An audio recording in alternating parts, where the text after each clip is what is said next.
အားယာနဲ့ချီတဲ့လူအင်အားရင်းနဲ့အလုံးကြီးအော်ပြီးတက်လာခဲ့ကြတာပေါ့နော်အဲ့ညာသံပေးအော်ပြီးတက်လာတဲ့ခါမှာဒီနေရာဒီလဲစိတ်ချရတော့နေရမဖြစ်သေးဘူးပေါ့အားလုံးပဲမင်္ဂလာပါခင်ဗျာကျွန်တော်ဒီနေ့မောင်တော်ရှင်တန်းဒုတိယပိုင်းပေါ့နော်မောင်တော်ရှင်တန်းဆိုတဲ့နေရာမှာမောင်တော်ကိုကျွန်တော်ရောက်ခဲ့စဉ်ကကျွန်တော်တို့ကြုံတွေ့ခဲ့ရတဲ့အကြောင်းအရာတွေပြန်လည်ရှင်းပြခြင်းဖြစ်ပါတယ်နော်ကျွန်တော်မောင်တော်ကိုဘယ်လိုရောက်ခဲ့တယ်လဲဆိုတာကတော့ကျွန်တော်ရခိုင်ပြည်နယ်ကြီးကိုဘယ်လိုစပြီးရောက်ခဲ့တယ်လဲနော်ကုညီကယ်တဲ့လုပ်ငန်းတွေကိုဘယ်ရစခဲ့တယ်ဆိုတော့အားနေပြီးတော့အတူတူကလေးပြောပြမှပြည့်စုံမှာဖြစ်ပါတယ်ကျွန်တော်2012ခုနှစ်ပေါ့နော်အဲ့ဒီစစ်တွေမှာဖြစ်ခဲ့တဲ့အရေးခင်းတစ်ခုမှာကျွန်တော်တို့သွားပြီးကုညီကယ်တဲ့ရေးတွေနော်ထောက်ပံ့ရေးတွေလုပ်ရင်းနဲ့အတူကျွန်တော်ကယ်တဲ့လုပ်ငန်းတွေကိုရခိုင်ပြည်နယ်ထဲမှာစတင်ခဲ့ပါတယ်အဲ့နောက်ပိုင်းမှာတော့ကျွန်တော်အဲ့ဒီမှာရှိတဲ့ရခိုင်မှာရှိတဲ့ရေဘေးတဘာဝဘေးပေါ့နော်ကျွန်တော်တို့ပုံတိုင်းဘေးတွေမှာတွားရောက်ကူညီကယ်ဆယ်ရင်းနဲ့အတူကျွန်တော်ရခိုင်ပြည်နယ်ကအဖွဲ့တွေနဲ့ကျွန်တော်ဆုံးခဲ့တယ်နော်ပရိုက်တာအဖွဲ့တွေပေါ့အဲ့ဒီမှာဝန်လက်ဖောင်ဒေးရှင်းတို့နော်ဆရာဝန်အောင်တို့အဖွဲ့တွေနဲ့ကျွန်တော်ဆုံးပြခဲ့တယ်အခြားအဖွဲ့တွေလည်းအများကြီးပါပဲရှိပါတယ်နော်အဲ့မှာကျွန်တော်တို့အဲ့လိုခင်မင်းရင်းနေရာနေပြီးတော့ဘာလို့ကျွန်တော်ဒီဘက် ARV ဘာညာအခြားဒီဘက်မှာဖြစ်တဲ့ဟာတွေရှိလို့ရှိရင်လည်းရခိုင်ပြည်နယ်ကနေပြီးတော့လှမ်းပြီးတော့ကုညီထောက်ပံ့တာတွေရှိတယ်ကျွန်တော်တို့ဘက်ကလည်းအများတိုင်းသူတို့နဲ့အဆက်အသွယ်ရှိပြီးတော့ကုညီထောက်ပံ့နေတာရှိတယ်ဗျအဲ့လိုနဲ့ပဲ2016ခုနှစ်မှာတော့ကျွန်တော်တို့မောင်တော်နော်ဦးစီးတော်မောင်တော်မှာကျွန်တော်တို့ဒီရဲစခန်းတွေရဲတပ်ရင်းတွေကိုနော်အဲ့ဘာသာကြားပေါ့နော်အဖွဲ့တွေဝင်ရောက်စီးနေတယ်ဆိုတဲ့ဖြစ်ခဲ့တယ်ဗျနော်အဲ့လိုဖြစ်တဲ့အခါဘယ်လိုဖြစ်ခဲ့တာလဲဆိုတော့ဒါကျွန်တော်ဟိုရောက်မှသူတို့ပြောတော့သိရတာနော်ဒါပဲကျွန်တော်ကြိုပြီးပြပါမယ်သူတို့ဘာတွေဖြစ်ခဲ့တာလဲဆိုတော့ဒီကြီးကန်းပြင်နော်ရဲတပ်ရင်နေကြတော့တပ်ရင်အပါဝင်ကျွန်တော်တို့ရဲစခန်းတွေဟလာရဲခင်းတွေဘာလို့ဒီဘက်ကအလဲတန်ကျော်တို့ဘာလို့ကျွန်တော်နာမည်တော့ကျွန်တော်အခုမမှတ်မိတော့ဘူးနော်ဒီဘက်မှာရှိတဲ့နော်ခမောက်စိတ်အတော့ပေါ့နော် something အဲ့လိုပေါ့အဲ့ဒီဟာရှိတဲ့ရဲတပ်ရင်တွေနော်အဲ့ဒီရဲစခန်းတွေအဲ့ဒါတွေအားလုံးကိုလူအုံနဲ့ကျင်းနဲ့ဝင်စီးတဲ့အဖြစ်ဖြစ်တယ်ပေါ့နော်အဲ့ဒါဝင်စီးတယ်ပြီးလို့ရှိရင်အဲ့ပါရှိတဲ့လက်နက်တွေနော်ဟိုလူတယ်ယူတယ်ပေါ့နော်အဲ့လိုဖြစ်ခဲ့တယ်ပေါ့နော်အဲ့လိုဖြစ်ခဲ့တဲ့အခါမှာလေဒီရဲတိုက်ရင်တွေရဲစခန်းတွေရဲကင်းတွေဝင်စီးတဲ့နေရာမှာလေလူအင်အားယာနဲ့ချီတဲ့လူအင်အားရင်းနဲ့အလုံးကြီးအော်ပြီးတက်လာခဲ့ကြတာပေါ့နော်အဲ့ညာသံပေးအော်ပြီးတက်လာတဲ့အခါမှာဒီမှာရှိတဲ့ရဲကင်းရသူတွေရောရဲတိုက်ရင်ရသူတွေရောသူတို့ကတော့ဘာပဲဖြစ်ဖြစ်ဟာကိုလုံုံရေးအတွက်နော်ကိုတိုက်ရင်ကိုရဲကင်းမကြရေးကိုလက်နဲ့မပါသွားရေးဆိုတာကြီးကြောင့်သူတို့ဘာဖြစ်ခုခံခဲ့ကြတယ်အဲ့လိုခုခံတဲ့အခါမှာလေယာနဲ့ချီပြီးအုံနဲ့တက်လာတဲ့ထဲမှာပြစ်မလွဲပေါ့ဗျာနော်အဲ့လိုတော့ပြစ်ခဲ့တာပဲနော်ဒါပေမဲ့လူအင်အားနဲ့အုံနဲ့ကျင်းနဲ့များလုံးအကြီးတော့အဲ့တော့ကရဲတပ်ရင်းတွေရဲစခန်းတွေပေးလိုက်ရတာတွေရှိတယ်ပေါ့ဗျာထင်ထားပါအဲ့ဒါတွေကတော့ဒါဖြစ်ခဲ့တဲ့အဖြစ်ပြဲလို့ကျွန်တော်အဲ့ဒီမှာရောက်မှကျွန်တော်ပြန်ပြောပြလို့သိရတာပေါ့နော်ကျွန်တော်တို့ကတော့အဲ့ဒီဖြစ်ပြကြီးဖြစ်ပြပြီးမကြမီရဲအတွင်းမှာပဲကျွန်တော်စစ်တွေကိုရောက်သွားခဲ့တယ်စစ်တွေကိုရောက်သွားပြီးတော့ဒါဝင်လက်ဖောင်ဒေးရှင်းဆရာဝန်အောင်နဲ့ကျွန်တော်တို့ကတိုင်ပင်ပြီးတော့မောင်တော်ကိုဆက်သွားဖို့ပဲကျွန်တော်တို့စီစဉ်တယ်ပေါ့အဲ့လိုစီစဉ်တဲ့နေရာမှာလေအလွယ်တကူတော့သွားလို့ရတာမဟုတ်ဘူးဗျဒီနေရာကြီးကအန်ဒီရဲ့ဇုံကြီးပေါ့နော်ဘယ်လိုပဲဖြစ်ဖြစ်ဒီနေရာက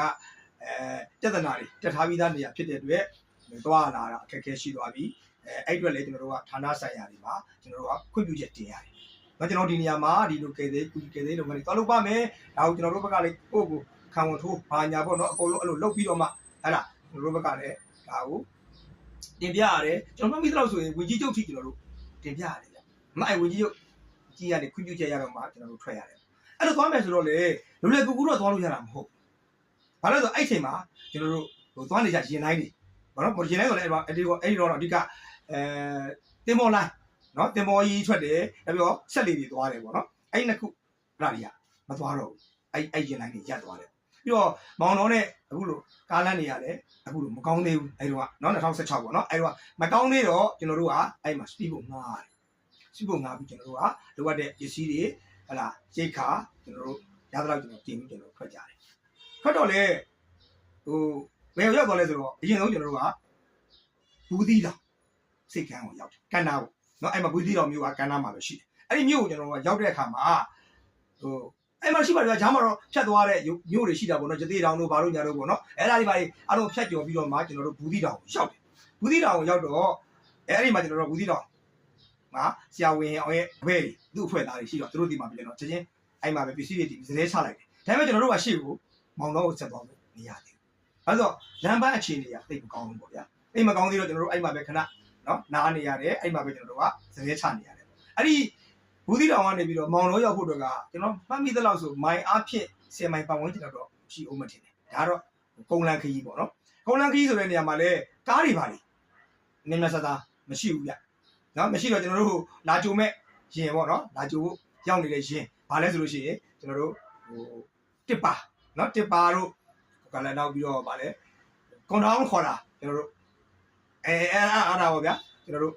ဟိုအဲ့ဒါနဲ့ကျွန်တော်တို့ဆက်သွားဖို့အတွက်ကျွန်တော်တို့ပစ္စည်းတွေတီးပြီးစောင့်နေရတယ်အဲ့လမ်းပန်းတက်တဲ့အခြေအနေလေးနည်းနည်းကောင်းပြီလို့နော်အကြောင်းကြတော့မှကျွန်တော်တို့ထွက်ခဲ့ရတယ်အဲ့လိုကျွန်တော်ထွက်ခဲ့ရတဲ့အခါမှာကျွန်တော်တို့မောင်တော်မျိုးတွေကိုတန်းဝင်လို့မရသေးဘူးဗျ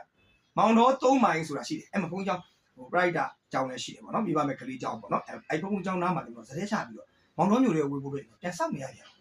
အမောင်တော်မျိုးတွေကိုဝင်ဖို့အတွက်အားလုံးဟိုချိတ်ဆက်တွေပါရပြီအစင်ပြေပြီဆိုတော့မှမောင်တော်မျိုးတွေကိုဝင်သွားတယ်ပေါ့နော်မောင်တော်မျိုးကိုကျွန်တော်တို့တဲတဲ့နေရာကတော့ဒီမောင်တော်မျိုးပေါ့မဟုတ်ဘူးပေါ့နော်မဟုတ်ဘူးပေါ့ဂုံကြီးရှိတယ်အဲ့ဂုံကြီးကိုကြော်သွားပြီးရှိရင်ဝင်ချင်းတိတ်မဝင်ရဘူးဗျဂိုက်3-4တောင်လောက်ပဲရှိမယ်ထင်ပါတယ်အဲ့နေရာမှာကျွန်တော်တို့မောင်တော်အတော်တော်ပြည့်ဖုံးကြောင်းရှိတယ်